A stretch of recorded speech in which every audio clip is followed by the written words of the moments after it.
क्या हुआ जब मस्जिद फाड़कर बाहर आई 600 साल पुरानी शिवलिंग। इस घटना का रहस्य जानकर आपके भी रोंगटे खड़े हो जाएंगे।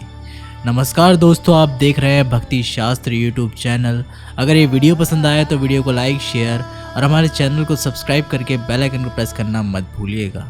और एक बार सच्चे दिल से कमेंट बॉक्स में ज़रूर लिखिएगा, हर हर महादेव। ये सत्य चमत्कारिक घटना की शुरुआत होती है नासिक जिले के अंतर्गत आने वाले नामपुर गांव की। ये बात है सन 2014 की।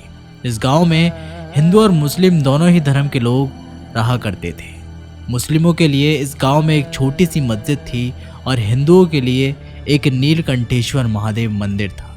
दोनों ही धर्म के लिए अपने अपने पूजा स्थल पर जाकर के भगवान की आराधना किया करते थे। परंतु एक रात कुछ ऐसा हुआ जिसने इस गांव का पूरा इतिहास ही बदल कर रख दिया। इस गांव में रहने वाले शंकर नाम के एक व्यक्ति को शिवजी ने सपने में दर्शन दिए और यह आदेश दिया कि उस गांव में जो मस्जिद बनी हुई है उसके नीचे मेरी एक बहुत ही पौराणिक प्रतिमा छिपी हुई है। मैं चाहता हूँ कि तुम उसे वहाँ से बाहर निकालो और गांव के अंदर उस शिवलिंग नुमा प्रतिमा को स्थापित करवाओ। उसकी धूमधाम से स्थापना करो। मैं तुम सभी पर प्रसन्न होऊंगा और तुम्हारे गांव में खुशहाली आ जाएगी। जब सुबह शंकर नाम के उस व्यक्ति की जब नींद खुली तो उसने सबसे पहले इस सपने के बारे में अपने माता पिता को बताया, जिसे सुनकर के उसके माता पिता के भी रोंगटे खड़े हो गए। जिसके बाद शंकर के माध्यम से गांव में एक सभा बुलाई गई जिसमें हिंदू और मुस्लिम दोनों ही धर्म के लोग शामिल हुए। शंकर ने मुस्लिम पक्ष के सामने अपना ये दावा रखा कि मुझे रात में एक सपना आया था कि आपकी मस्जिद के नीचे हमारे प्रभु की पौराणिक प्रतिमा मौजूद है। हम उसे खुदाई करके वहाँ से निकालना चाहते हैं। हमारी आपके साथ कोई दुश्मनी नहीं है, कोई बैर नहीं है, परंतु मुस्लिमों ने इसकी इजाज़त देने से मना कर दिया। उनका कहना था, खुदाई तो छोड़िए, हम गैर मुस्लिमों को मस्जिद के अंदर प्रवेश तक नहीं होने देते, क्योंकि ये आदेश स्वयं देवातिदेव महादेव का था।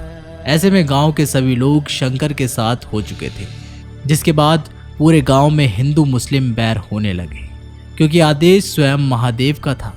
ऐसे में उसकी अवहेलना नहीं की जा सकती थी। शंकर दिन प्रतिदिन बहुत ही ज़्यादा बेचैन होते जा रहा था। एक दिन वो अपने सारे दोस्तों के साथ मिलकर के मस्जिद तोड़ने के लिए निकल गया, लेकिन उसके पिता ने उसे रोक लिया और शंकर को समझाया कि अपना हक मांगने के लिए अगर तुम भी हथियार उठाने लगोगे तो तुम में और उन आतंकवादियों में फ़र्क क्या रह जाएगा।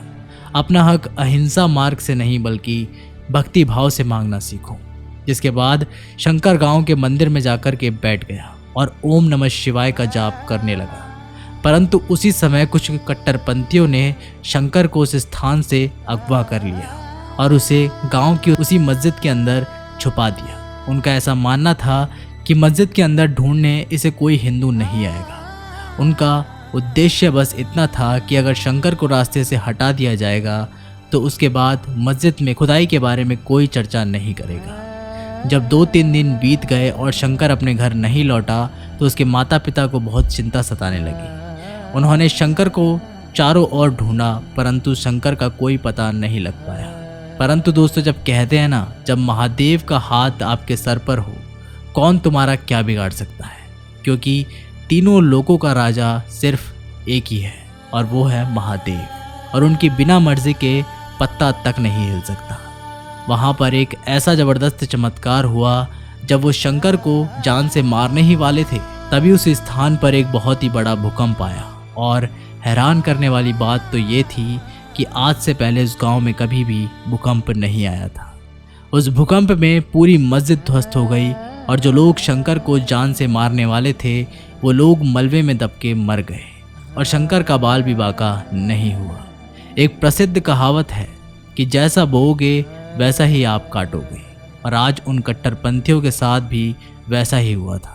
उस स्थान पर से सभी गांव वालों ने शंकर को सही सलामत बाहर निकाल लिया और जो भी लोग उसके पीछे थे उन्हें पुलिस के हवाले कर दिया।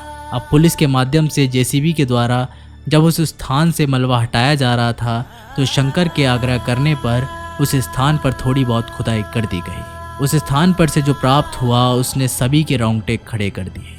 वास्तव में शंकर का सपना बिल्कुल सच साबित हुआ और उस स्थान पर से शिवजी की 600 साल पुरानी शिवलिंग प्राप्त हुई, जिसकी धूमधाम से उस गांव में स्थापना कराई गई।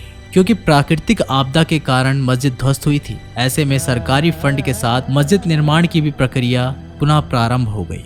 क्योंकि शंकर का दावा बिल्कुल सही निकला था, ऐसे में उस गांव के हिंदू मुस्लिम पुनः एक हो गए और गांव में पुनः खुशहाली आ गई। इस घटना को लेकर आपके क्या विचार है दोस्तों, हमें कमेंट बॉक्स के माध्यम से ज़रूर बताइएगा। अगर वीडियो पसंद आए तो वीडियो को लाइक, शेयर और चैनल को सब्सक्राइब करके बेल आइकन को प्रेस करना मत भूलिएगा। धन्यवाद।